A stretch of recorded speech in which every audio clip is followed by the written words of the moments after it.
Cricket ಜಗತ್ತಿನ interesting ಸುದ್ದಿಗಳನ್ನು quick ಆಗಿ ಹೇಳ್ತೇನೆ ಕ್ರಿಕೆಟ್ ರೌಂಡ್ ಅಪ್ ನಲ್ಲಿ.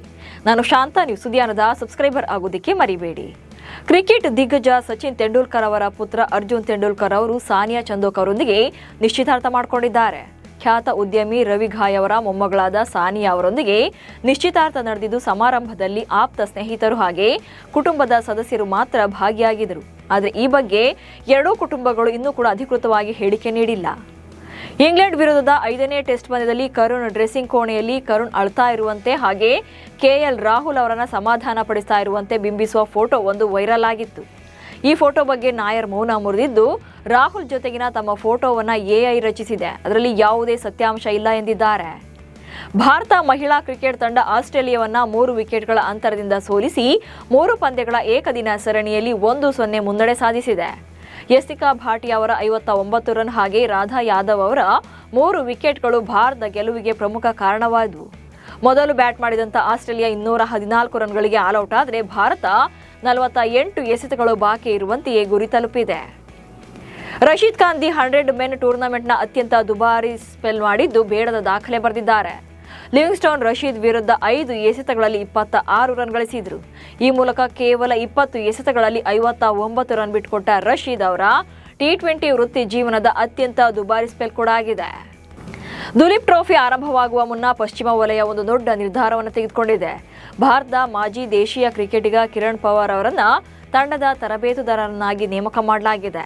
ಭಾರತಕ್ಕಾಗಿ ಒಂದೇ ಒಂದು ಪಂದ್ಯವನ್ನು ಆಡದ ಕಿರಣ್ ಪವಾರ್ರನ್ನ ಕೋಚ್ ಆಗಿ ನೇಮಿಸಿದ್ದು ಕುತೂಹಲ ಮೂಡಿಸಿದೆ.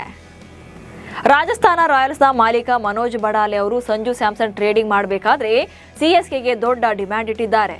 ಸಂಜುನ ಕೊಡಬೇಕು ಅಂದರೆ ಸಿಎಸ್ಕೆ ತಂಡದಲ್ಲಿರುವ ಸ್ಟಾರ್ ಆಟಗಾರರಾದ ಋತುರಾಜ್ ಗಾಯಕ್ವಾಡ್, ಶಿವಮ್ ದುಬೆ ಅಥವಾ ರವೀಂದ್ರ ಜಡೇಜಾ ಇವರಲ್ಲಿ ಒಬ್ಬರನ್ನ ಟ್ರೇಡ್ನ ಭಾಗವಾಗಿ ಕೇಳಿದ್ದಾರೆ. ಆದರೆ ಸಿಎಸ್ಕೆ ಈ 3 ಆಟಗಾರರನ್ನು ಬಿಟ್ಕೊಡೋಕೆ ಒಪ್ಪಿಲ್ಲ. ಇದರಿಂದ ಟ್ರೇಡ್ ಒಪ್ಪಂದ ನಿಂತಿದೆ. ಐಪಿಎಲ್ ಟೂರ್ನಿಯಲ್ಲಿ ಕೆಕೆಆರ್ ತಂಡವನ್ನ ತೊರೆಯಲು ನಿರ್ಧಾರ ಮಾಡಿದ್ದು ಯಾಕೆ ಎನ್ನುವುದನ್ನ ಉತ್ತಪ್ಪ ರಿವೀಲ್ ಮಾಡಿದ್ದಾರೆ.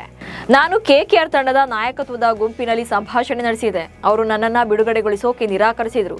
ನೀವು ನಮ್ಮ ಪರ ಆಡಬೇಕು, ನೀವು ಸಾಧ್ಯವಾದಷ್ಟು ದೀರ್ಘಾವಧಿ ಆಡಬೇಕು ಅಂತ ಬಯಸಿದ್ರು.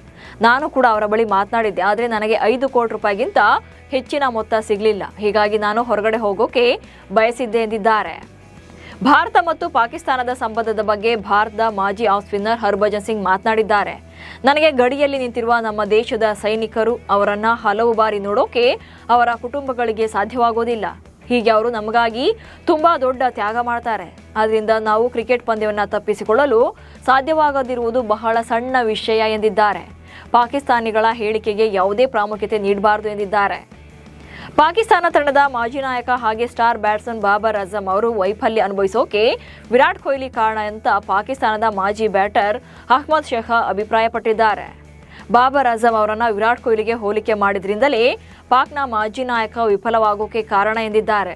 ಕೊಹ್ಲಿಗೆ ಹೋಲಿಕೆ ಮಾಡಿದ್ದಕ್ಕೆ ಬಾಬರ್ ಹೆಚ್ಚು ಒತ್ತಡಕ್ಕೆ ಸಿಲುಕಿದ್ದಾರೆ ಎಂದಿದ್ದಾರೆ. ಆಸ್ಟ್ರೇಲಿಯಾ ವಿರುದ್ಧದ 2ನೇ T20 ಪಂದ್ಯದಲ್ಲಿ ದಕ್ಷಿಣ ಆಫ್ರಿಕಾದ ಆಲ್ರೌಂಡರ್ ಕಾರ್ಬಿನ್ ಬಾಷ್ ಐಸಿಸಿ ನೀತಿ ಸಂಹಿತೆಯನ್ನು ಉಲ್ಲಂಘನೆ ಮಾಡಿದ್ದಕ್ಕಾಗಿ ದಂಡವನ್ನು ವಿಧಿಸಲಾಗಿದೆ. ಆಸ್ಟ್ರೇಲಿಯಾದ ಇನ್ನಿಂಗ್ಸ್ನ 17ನೇ ಓವರ್ನಲ್ಲಿ ಬೆನ್ ದ್ವಾರಶಿಯಸ್ ಅವರನ್ನ ಔಟ್ ಮಾಡಿದ ಬಳಿಕ ಕಾರ್ಬಿನ್ ಬ್ಯಾಟ್ಸ್ಮನ್ಗೆ ಡಗ್ಔಟ್ಗೆ ಹಿಂದಿರುಗೋಕೆ ಸನ್ನೆ ಮಾಡಿದ್ರು. ಹೀಗಾಗಿ ಕಾರ್ಬಿನ್ ಬಾಷ್ಗೆ ದಂಡ ವಿಧಿಸಲಾಗಿದೆ. ಇವಿಷ್ಟು ಇವತ್ತಿನ ಕ್ರಿಕೆಟ್ ರೌಂಡ್ ಅಪ್ ಸುದ್ದಿಗಳು. ನಮಸ್ಕಾರ.